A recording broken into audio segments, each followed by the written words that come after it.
Welcome to Living Your Wealth Today and Tomorrow, the show where we explore how to enjoy the wealth you've already built, as well as how to best plan for a successful financial future. I'm your host, Kelly Ennis, founder and president of Infinity Financial Strategies.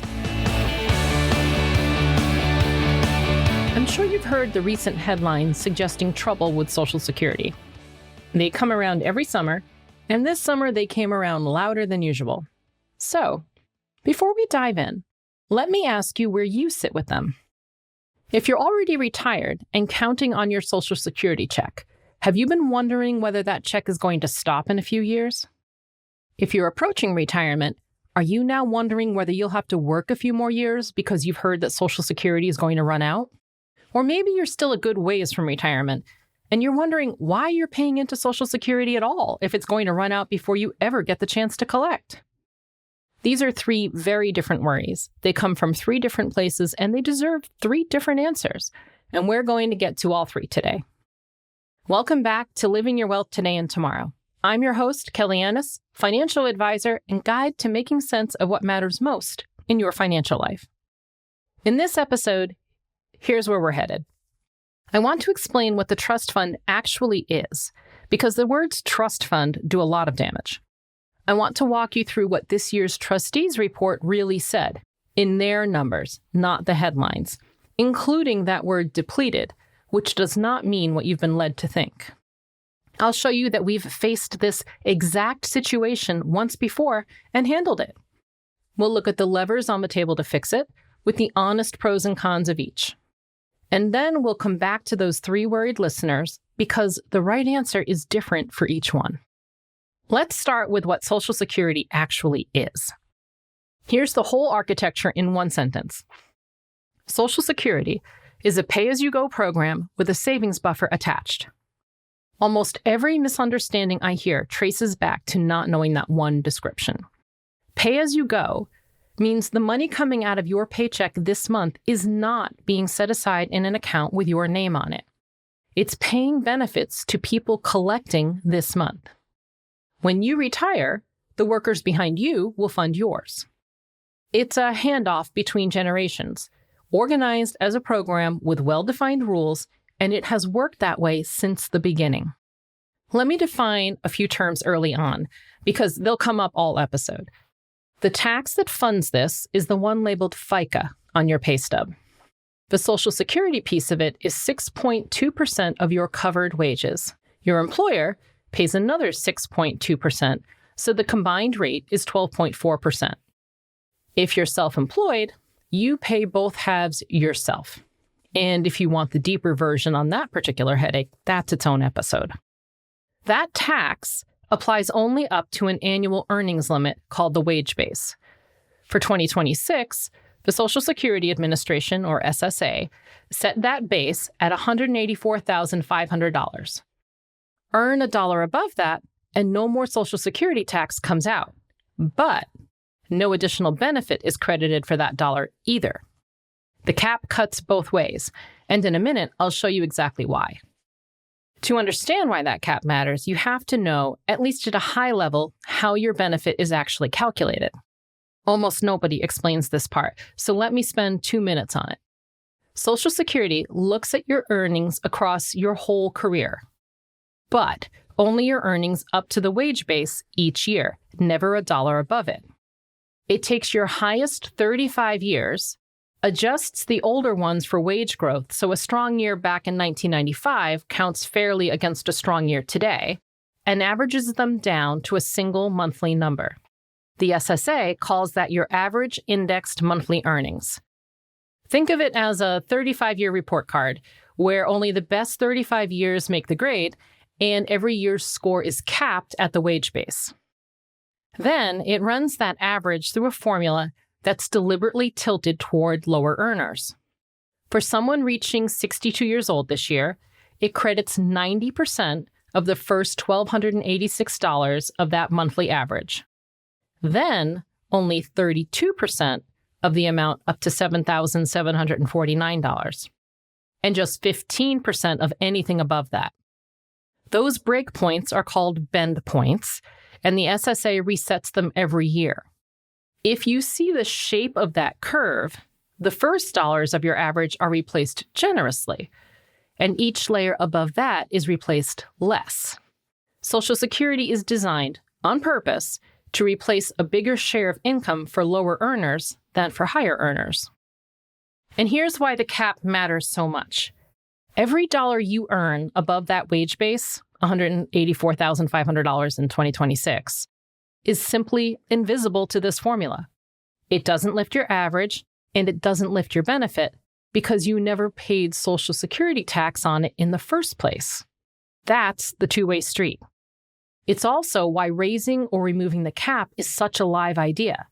Those high-earned dollars currently generate no tax and earn no benefit, so taxing them raises real money without promising much more back. One more piece of vocabulary. There are actually two trust funds, not one. The big one is Old Age and Survivors Insurance, OASI. And that's the retirement and survivor benefit almost everyone means when they say Social Security. The smaller one is disability insurance, DI. They're legally separate. You'll constantly see them added together and called OASDI. And that combination is a convenience for analysis. It is not a description of how the money is actually held.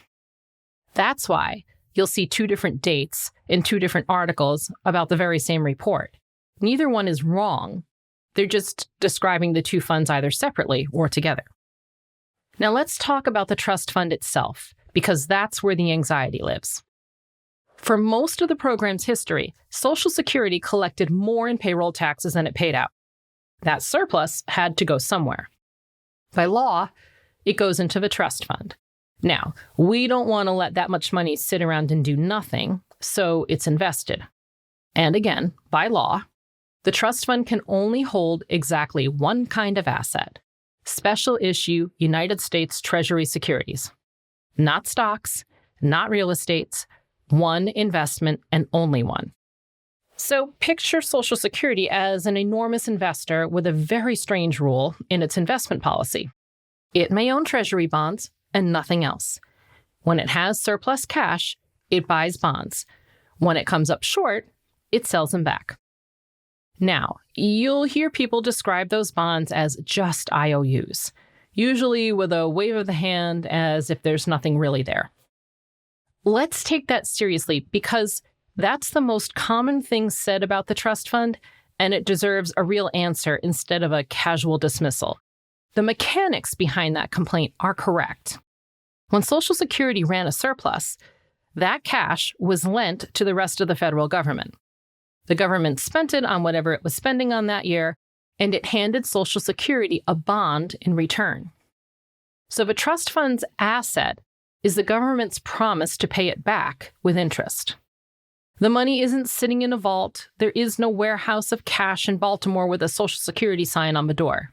Where I see an issue with this is the word just. A special issue Treasury bond is the same promise that backs every Treasury bond held by every pension fund, every insurance company, and very possibly a chunk of your own portfolio. If you own a bond fund, you own that same promise. Calling it an IOU is accurate. Calling it merely an IOU means you'd have to say the same thing about the safest asset in the global financial system, and almost nobody who uses that line is willing to follow it that far. Think of it like a mortgage, but in reverse. Your bank lent you money and holds a promise from you to repay that money with interest. Nobody says the bank has nothing.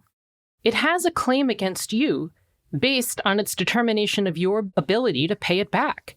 Social Security holds that same kind of claim, and it holds it against the United States Treasury. There is a part that's genuinely uncomfortable, though. Cashing in those bonds is not free for the government. When Social Security hands a bond back, the Treasury has to come up with real dollars, the same three ways it comes up with any dollars: taxes, spending cuts somewhere else, or borrowing from the public.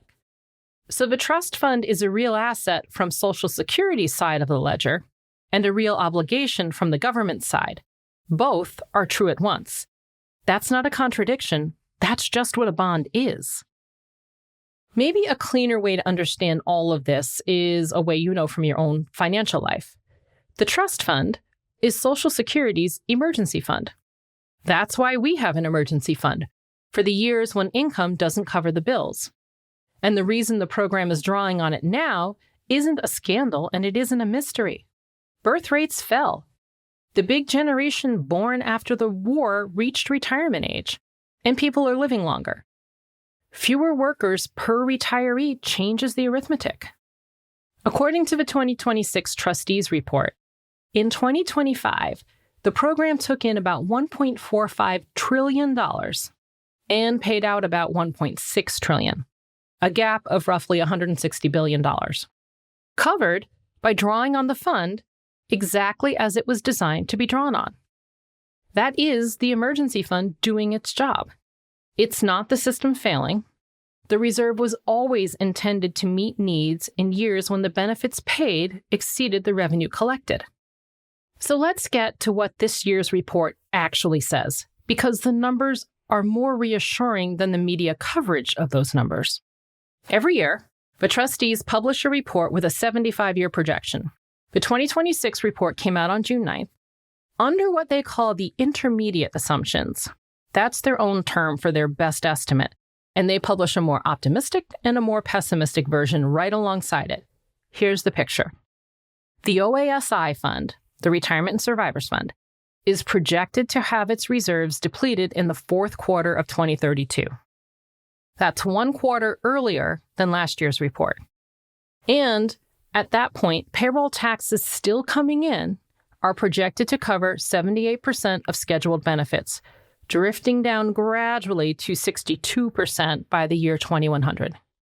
The Disability Fund, DI, is projected to stay solvent for the entire 75-year window. Now, let's think about that for a second.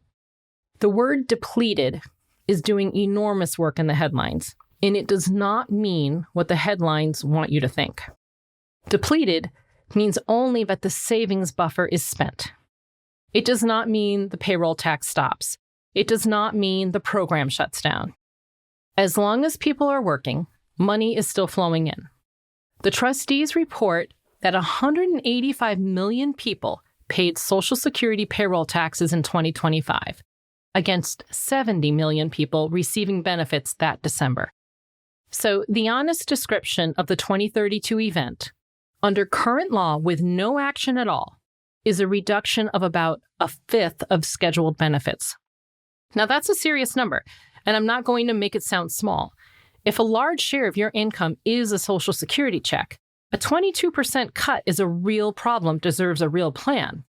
But it is a very different number from zero. And zero is what the headlines imply. Zero is not in the projection, not in any version the trustees publish. One more thing from this year's report, because you'll hear that the outlook got worse, and I'd rather you know why than just absorb the worry. The 75-year shortfall, the trustees call it the actuarial deficit, moved from 3.82% of taxable wages last year to 4.42% this year. The trustees name the biggest reason themselves. They lowered their long-run birth rate assumption from 1.9 children per woman down to 1.75. Fewer future workers, less future payroll tax. They also lowered immigration assumptions, which pushes in the same direction, and they accounted for the tax law passed in July of 2025, the One Big Beautiful Bill Act, which trims the income tax collected on benefits, one of the program's revenue streams. But working in the other direction, they raised their near-term assumptions for wage growth, which does help. I walk you through that not to bury you in numbers while you're driving, but so you can see what these really are. Assumptions being updated, not discoveries being made. The trustees revise them every single year in both directions. Now, here's the piece of context I find most useful, although it almost never makes the news. We have done this before. This is not the first time Social Security has faced depletion. In the early 1980s, the trust fund wasn't projected to run low in a decade. It was very nearly empty, with the remaining funds measured in just months. A bipartisan commission was convened, chaired by Alan Greenspan, and its work became the Social Security Amendments of 1983. Here's what they came up with. 4 changes did most of the work. Payroll tax rates were raised and the schedule was sped up. Benefits became subject to income tax for higher income retirees, with that money routed back into the trust funds. Full retirement age was raised from 65 to 67, phased in gradually over decades, so nobody near retirement at the time was touched. And coverage was broadened to bring more workers in. Look at the design of that package. It combined more revenue and slower benefit growth. It phased the hardest change in over decades, and it protected the people with the least time to adjust. Here's the number that puts today in perspective. Those 1983 amendments were built to restore solvency for about 75 years. The fund is now projected to deplete in 2032. From 1983 to 2032 is 49 years. So that fix didn't last quite as long as intended. Demographics moved against it. But it bought about a half a century. And it was never sold as permanent. A pay-as-you-go program tied to birth rates, wages, longevity, and immigration is going to need recalibration from time to time. That's not a flaw in the design. That is the design. The 1983 deal didn't fix Social Security forever. It bought nearly 50 years, and we're near the end of the 50. So let's talk about what could be done, because you're going to hear these ideas debated, and I'd like you to be able to weigh them rather than just react to them. Before the list, one framing straight from the trustees, because it's the single most useful number in the report for understanding the size of this thing. They illustrate the gap by asking what one change made in 2026 would keep the combined program solvent for the full 75 years. Their answer? Raise the combined payroll tax from 12.4% to about 16.65%, or cut scheduled benefits about 25% across the board, or some mix of the two. And then they show the cost of waiting. Make that same fix in 2034 instead, and the tax figure rises to about 17.3%, and the benefit cut rises to about 28.5%. That comparison is the whole story. The gap is not enormous, but it grows the longer it goes unaddressed, because the adjustment gets squeezed onto fewer years and fewer people. Now, the levers. There are 6 that show up in nearly every serious proposal, and there is no free option in the group. So for each one, I'll give you the case for and the case against. You could raise the payroll tax rate. Adding a fraction of a percent to each side is powerful and simple because the collection machinery already exists. The case against it? It lands on every worker, including the lowest paid, and a tax increase is politically the hardest thing on this list. You could raise or remove that wage cap, the $184,500 figure we spent time on earlier. Taxing earnings above it generates a lot of revenue fast, especially if those extra tax dollars don't translate into extra benefits. The case against it? It puts the whole cost on higher earners. And if you break the link between what someone pays in and what they get back out, you change the character of the program. Whether that's a problem depends on what you believe Social Security is for. And that's a values question, not a math question. You could make the benefit formula more progressive, slow the growth of benefits for higher earners while protecting lower earners. That helps solvency, and it helps the people who depend on it most. Case against it? The households affected are the ones who paid maximum tax for much of their careers. You could adjust the annual cost of living increase. Using a slightly lower inflation measure compounds into large savings over decades because it touches every beneficiary every year. And against that, it compounds against beneficiaries in the same way, and it bites hardest on the very old, who've been collecting the longest and can least adapt. A change that looks tiny in year 1 makes for a large difference in year 20. You could adjust retirement ages again. It's proven it was the heart of the 1983 fix, and it can be phased in slowly. The case against that is that it's a benefit cut wearing different clothes. And it falls unevenly. Someone who does physical work or belongs to a group with a shorter life expectancy absorbs more of it than an office worker does. That fairness objection is real, and it needs to be considered. And you could add new revenue sources, dedicated surtaxes on very high incomes, or consistent treatment of certain compensation. Against that, though, these rarely raise enough on their own, and the more you tax from one form of pay, the more pay rearranges itself into other forms. So step back and take a look at that list as a whole. Every one of these is mathematically workable, and several of them, combined modestly and phased in over years, close the gap without anything dramatic happening to anyone. The trustees say as much themselves. Their closing recommendation is that lawmakers act in a timely way, specifically so the changes can be gradual and people have time to adjust. The obstacle here isn't that the math is impossible. The obstacle is agreement. Will they agree, and when? My crystal ball is just as broken as yours. I won't predict a political outcome, and you should be skeptical of anyone who will. What I can tell you is that we know the shape of the solutions, we know the size of the gap, and we know it gets more expensive to close that gap the longer everyone waits. So, let's come back to those 3 people I asked about at the very top, because the right response really is different for each of them. First, if you're already retired and depending on your benefit, your check is very likely to keep coming. Nothing in any published projection takes benefits to zero. Under current law, with no action at all, the math delivers something in the neighborhood of 4/5 of scheduled benefits after depletion. And history says current retirees tend to be the most protected group in any package that passes. The 1983 changes phased in over decades and left people already collecting alone. So, the planning question for you isn't whether the check stops. It's whether your whole income picture holds together if the check gets modestly smaller. Here's what I recommend. Run your plan with a reduced benefit and see what actually happens.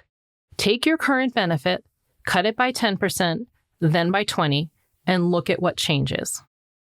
Picture a household getting $4,000 a month. A 20% cut is $800, so that is real money, but it's also a number you can look at and reason about. Often, other income sources can absorb it. Sometimes it means a smaller discretionary budget. Either way, it's far easier to handle with 6 years of notice than with 6 weeks. Run the number, and you'll be dealing with arithmetic instead of dread. And the arithmetic is probably much better for your anxiety level. Second, if you're 5 to 10 years from retiring, you're the group where this actually changes planning behavior, and also the group where I see the most outsized worry. The risk you face is a reduced benefit, not a missing one. And the historical pattern, plus the structure of most current proposals, is to protect people close to retirement more than younger workers, for the simple reason that you have the least time to adjust. So here's what I recommend. Keep using your actual Social Security statement for your main plan, and then run a second version at 75 to 85% of that benefit and see whether the plan still holds. That range isn't something I invented, by the way.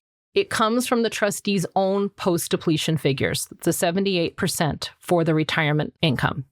If your plan survives at 78%, you have your answer, and you can stop reading the headlines with your stomach. If it doesn't, you found that out with years to work with instead of at the retirement party. And if the stress test does come back tight, you have more levers than the one everybody reaches for. Working longer is one, and it's the one people fixate on. Saving more aggressively in a few peak earning years is another, and in your highest earning decade, that does a lot of work. Adjusting planned spending is a third. Delaying your claim to 70 raises your monthly benefit substantially and permanently, and it's worth evaluating on its own terms, though it does mean spending down other assets in the meantime. So look at that trade-off directly rather than accept it because a rule of thumb told you to. Which lever fits depends on your household.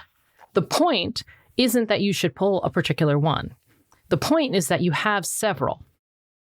And third, if your retirement is a long way off and you doubt any of it will be there at all, you're right to be skeptical. You've been paying in for years while being told the whole time that it's going away.